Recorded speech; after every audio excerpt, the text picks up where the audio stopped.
वालेकुम my YouTube family, कैसे हैं सब। उम्मीद करती हूँ आप सब बिल्कुल ठीक ठाक होंगे। अल्लाह मियां आप सबको अपने घरों में खुश और आबाद रखे, आमीन। आज मैं अपना व्लॉग यहीं से स्टार्ट करूँगी और मैं कहाँ पर आई हुई हूँ, चलें देखते हैं। आज मौसम बहुत प्यारा है और धूप निकली हुई है, और जब बहुत ज़्यादा सर्दी में हम रहना स्टार्ट कर देते हैं तो फिर जिस दिन थोड़ी सी भी धूप निकलती है तो बहुत अच्छा लगता है। और आप देख भी रहे होंगे कि यहाँ पे गाड़ियों की लाइन लगी हुई है और हमें भी बहुत मुश्किल से पार्किंग मिली, क्योंकि जैसे थोड़ी सी धूप निकल आती है तो फिर सब लोग इंजॉय करने के लिए पार्क्स में और बाहर आ जाते हैं। सर्दी में तो डेफिनेटली आपको पता है कि घर से बाहर निकलने को दिल ही नहीं जाता, लेकिन जिस दिन थोड़ी सी धूप भी निकल आए तो बेशक इतनी ज़्यादा सर्दी है, हवा भी ठंडी है, लेकिन धूप का निकलना ही बहुत अच्छा लग रहा था। तो फिर हम भी यहाँ पर आ गए। वाह, कितनी प्यारी ट्रेन है ना, कितनी कलरफुल सी और कितनी अच्छी लग रही है। और इसमें काफ़ी सारे बच्चे भी बैठे हुए हैं और कुछ और भी बड़े लोग भी बैठे हुए हैं। और मेरा ख्याल है कि जो लोग छोटे बच्चों के साथ पूरा पार्क नहीं विज़िट कर सकते, वो लोग इस ट्रेन के थ्रू पूरा पार्क देख लेते होंगे। और क्योंकि ये काफ़ी बड़ा पार्क है और मेरा नहीं ख्याल कि इतना इजी होगा कि आप छोटे बच्चों के साथ स्पेशली सारा पार्क एक दिन में विज़िट कर सकें। खैर आगे चलते हैं। वाह, कितना प्यारा बर्ड है ना, और मैं इसको काफ़ी देर से देख रही हूँ और इसके करीब भी जाने की कोशिश कर रही हूँ, लेकिन ये तो वॉक ही करता जा रहा है और उड़ भी नहीं रहा। और साइम ने तो इसको मिस्टर पिजन ही कह डाला। पार्क के एक साइड पे बहुत सी मोटर बाइक्स और कार्स रखी हुई हैं और उसके लिए एक टाइम ड्यूरेशन है, लाइक 15 मिनट्स आप उसको यूज़ कर सकते हैं। और पार्क में जिस डायरेक्शन में आपको जाना है आप जाएं, और लेकिन आपको 15 मिनट्स के बाद वो रिटर्न करनी है। फिर बच्चों ने भी अपनी पसंद से जो भी उनको कार या मोटर बाइक चाहिए थी वो उन्होंने यूज़ की और उस पर वो राइड करते रहे, पार्क में इधर उधर घूमते रहे। माशाल्लाह उन्होंने काफ़ी इन्जॉय किया। मैं अब चल के काफ़ी थक चुकी हूँ और मेरा दिल चाह रहा है कि मैं आराम से कुछ टाइम के लिए कहीं बैठ जाऊँ। और मैं पार्क के इस पोर्शन में आ गई हूँ जहाँ पे काफ़ी सारे बेंचेस मुझे नज़र आ रहे हैं। तो मुझे किसी अच्छे से बेंच की तलाश है। तो फाइनली मुझे एक बहुत प्यारा सा बेंच मिल चुका है जहाँ पे बहुत अच्छी धूप आ रही है और फिर व्यू तो बहुत ही प्यारा है, सुभान अल्लाह। और अब मैं थोड़ी देर के लिए बैठती हूँ और फिर कुछ स्नैक लेती हूँ, क्योंकि पेट पूजा भी तो होनी चाहिए ना साथ में। और फिर थोड़ा सा रिलैक्स करती हूँ, फिर हम आगे की तरफ चलेंगे। यहाँ पे स्नोफॉल होती रहती है, लाइक जब से विंटर स्टार्ट हुआ है नवंबर से, तो तब से स्नोफॉल हो रही है, कभी 15 डेज़ के बाद, कभी 1 मंथ के बाद। तो अभी भी आपको दिख रहा होगा कि पार्क में डिफरेंट जगहों पे अभी भी स्नो पड़ी हुई है, कुछ मेल्ट हो चुकी है और कुछ अभी भी है। तो फिर जब इतनी सख्त सर्दी होती है और उसके बाद फिर कोई ऐसा दिन निकल आए जिस दिन धूप निकल आए, तो फिर वाओ, फिर तो यही दिल चाहता है कि आप फ़ौरन से धूप में जाएं और पार्क में जाएं किसी और इंजॉय करें वहाँ पे। तो फिर बहुत रिलैक्स फील होता है। तो वैसे आज सुबह से मेरे सर में कुछ दर्द था, लेकिन जो सच बात बताऊँ वो मैं आपको कि मैं पार्क में आने के बाद मुझे इतना अच्छा फ़ील हुआ कि पार्क में यहाँ बैठ के सब मतलब लाइक नेचर को देखना और इतनी अच्छी धूप के बिल्कुल मेरा सर दर्द विदाउट एनी मेडिसिन जो है वो ख़त्म हो गया। और मैं आप सबको भी यही सजेस्ट करूँगी कि जब भी आप फ्री हों वीकेंड्स पे या वीकडेज़ में भी इवन, और मौसम भी अच्छा हो, तो आप डेफ़िनेटली पार्क्स को ज़रूर विज़िट किया करें और अपने बच्चों को भी लेकर जाया करें। इससे बहुत अच्छा इफ़ेक्ट आता है कि आपकी मेंटल हेल्थ पे और आपकी फ़िज़िकल हेल्थ पे भी डेफ़िनेटली।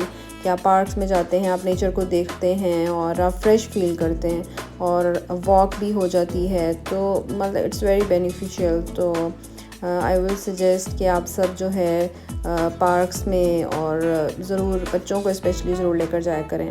और अब मैं पार्क के एक और पोर्शन में आ गई हूँ और यहाँ पे मैं आपको दिखाऊंगी लेक। और ये इतनी खूबसूरत लेक है, इतनी खूबसूरत लेक है, और यहाँ से मुझे इतना अच्छा इसका व्यू लग रहा है कि मैं आपको अल्फाज में बता नहीं सक रही।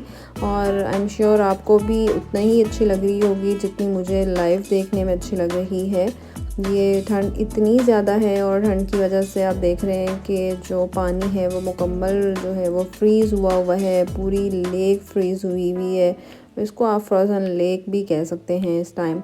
और मैं काफ़ी देर से यहाँ पे खड़ी हुई हूँ और यहाँ पे इतनी खामोशी है और इतना सुकून है कि दिल चाह रहा है कि घंटों यहाँ पे बैठे रहें और बस नेचर को देखते रहें और बस इसको एंजॉय करते रहें।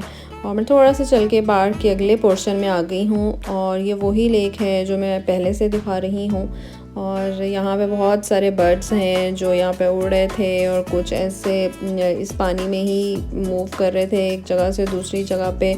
और अब शाम का टाइम भी हो चुका है और सनसेट हो रहा है और अब ठंड भी काफ़ी ज़्यादा लग रही है क्योंकि अब शाम होना स्टार्ट हो गई है तो धूप काफ़ी कम हो गई है, बल्कि ख़त्म ही हो रही है। और जैसे धूप ख़त्म होना स्टार्ट हुई है तो फिर जो है वो ठंडक का एहसास ज़्यादा होने लग गया है। अब यहाँ पे कुछ टाइम बैठी हुई हूँ और दिल चाह रहा है कि बस यहीं पे बैठी रहूँ, लेकिन अब घर तो जाना ही है। लेकिन बड़ा अच्छा लग रहा है यहाँ पे बैठ के परिंदों की आवाज़ों को सुनना और उनका उड़ना और उनको देखना, और बहुत अच्छा लग रहा है। और अभी मैं कुछ टाइम यहीं पे बैठती हूँ।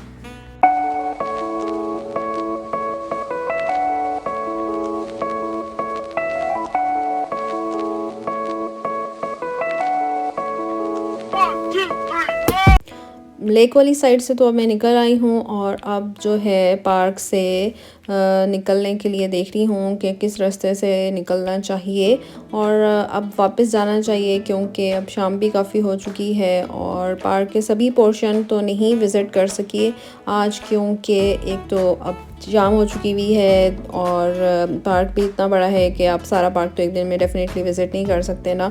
तो इंशाल्लाह जब मैं अब नेक्स्ट टाइम आऊँगी तो फिर उन पोर्शंस में ज़रूर जाऊँगी जो इस बार मैं नहीं विज़िट कर सकी। और फिर इंशाल्लाह आप सब भी मेरे साथ ही होंगे और फिर हम इकट्ठे जो है वो बाकी पार्क के पोर्शंस को भी देखेंगे।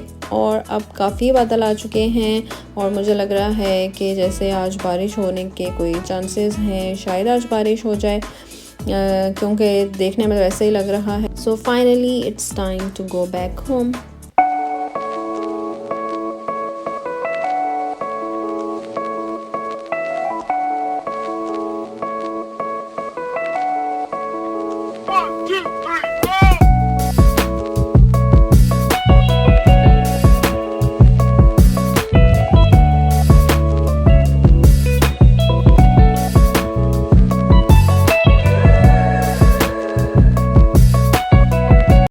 कुछ ग्रॉसरी करनी है लेकिन मेरा बिल्कुल दिल नहीं चाह रहा कि मैं ग्रॉसरी स्टोर में जाऊं, तो क्योंकि मैं बहुत थक चुकी हूं और अभी घर जाके कुछ बनाना भी है और क्या बनाना है वो मैं भी सोच रही हूं। तो फिर बाकी घर जाके देखते हैं कि आज क्या बनाया जाए। तो वापसी पे मैंने यही डिसाइड कर लिया कि चिकन रैप्स बना लेती हूँ क्योंकि ये बहुत ज़्यादा टाइम टेकिंग नहीं है और जब बाहर से थके हुए हैं तो दिल भी नहीं चाहता कि आप बहुत ज़्यादा कुछ लंबा चौड़ा काम करें। खैर मैंने यहाँ पे 2 चिकन फ्लेस लिए और इनको छोटा छोटा कट कर लिया और फिर मैंने पैन में थोड़ा सा ऑयल डाल के ये इसको जो मैंने कट किया हुआ था वो डाल लिया और इसके अंदर सारे स्पाइसेस ऐड कर दिए। इसमें सोया सॉस, सिरका और salt, black pepper, red chilli, सूखा धनिया, ज़ीरा और ये सब कुछ डाल दिया मैंने इसको। और मैं इसको अच्छे से मिक्स कर लूँगी और मिक्स करने के बाद फिर मैं इसको कुछ टाइम तक के लिए फ्राई करूँगी जब तक कि इसका कलर नहीं चेंज हो जाता। और दूसरी तरफ मैंने फ्राइज़ बनने के लिए रख दिए हुए हैं। इन पे मैंने थोड़ा सा सॉल्ट और रेड चिली और कॉर्न फ्लोर लगा के इनको मिक्स कर लिया था और इनको फ्राई होने के लिए रख दिया है। और कुछ टाइम के लिए इसको हल्की आंच पे मैंने पकने के लिए रखा हुआ था और ये अब आप देख रहे हैं कि इसने काफ़ी हद तक पानी छोड़ दिया हुआ है और चिकन भी काफ़ी हद तक टेंडर हो गया है। लेकिन अभी मैं कुछ टाइम के लिए इसको और करूँगी जब तक कि थोड़ा सा पानी ड्राई नहीं हो जाता। और फिर मैं इसमें कुछ वेजिटेबल्स ऐड कर रही हूँ जिसमें कैबेज है और थोड़ी सी ब्रोकली है और इसको मैंने छोटा छोटा काट के कैबेज को और ब्रोकली को वो भी इसमें ऐड कर दिया है और इसको बिल्कुल लो फ्लेम पे कर दिया है ताकि जो वेजिटेबल हैं वो भी साथ ही गल जाएं।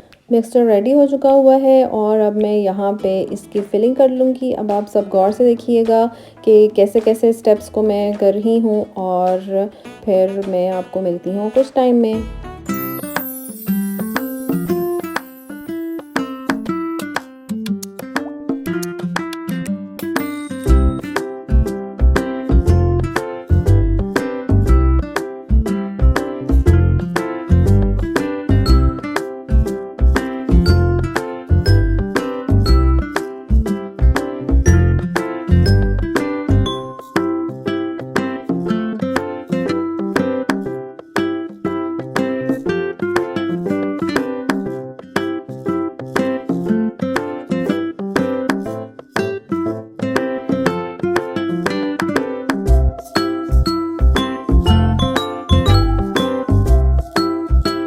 फोल्डिंग करने के बाद मैं रैप्स को कुछ टाइम के लिए ग्रिल पैन में रखूँगी, उसकी वीडियो मैं बनाना भूल गई। और रैप्स यहाँ पे रेडी हो चुके हैं। बहुत इजी रेसिपी और बहुत मज़े की, आप सब भी ज़रूर ट्राई करिएगा और मुझे फीडबैक दीजिएगा।